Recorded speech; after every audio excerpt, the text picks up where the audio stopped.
Magandang umaga sa lahat. Ako nga pala si Maestro Angelus ng Karunungang Lihim. So, madalas na tayo mag-upload ng video natin, no? Para dumami pa yung followers natin.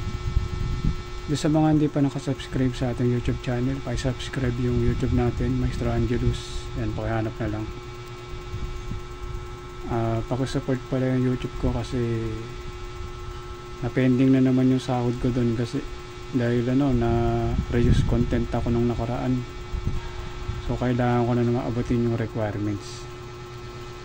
Hirap pa naman ang requirements sa YouTube. Kailangan consistent yung pag-upload na ng mga video.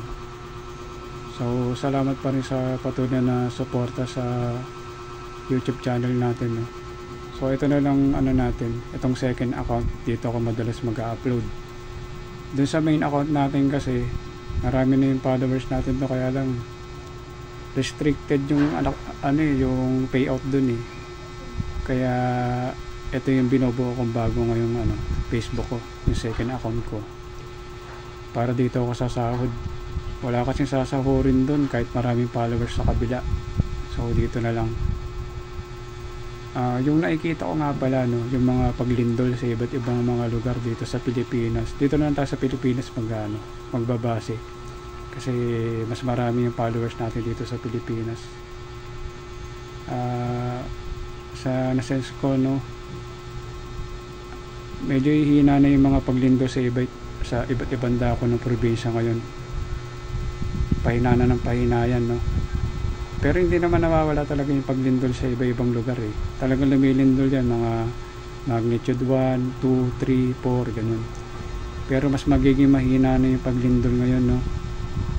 Base to sa nasisense ko, no. Hindi tayo nanguhula, balik ko ano yung nakikita natin. Yan. Tapos kung inaabangan nyo yung the big one, kung mangyayari ba, sa nasense ko kasi hindi pa mangyayari yan. 25 to 50 years pa yan bago gumalaw yung West Valley Fault. Kaya huwag kayong matakot na gagalaw yan tapos magkakaroon ng the big one. Sa nasense ko maraming sunog na magaganap. Sa nasense ko kaya mag-iingat kayo sa sunog. Maraming sunog na magaganap sa iba-ibang lugar ng Pilipinas. Kung sa Metro Manila,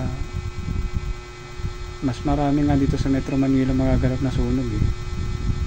Itong papalapit na magpapasko, saka lalo na sa 2026. Yan, maraming mga sunog na magaganap.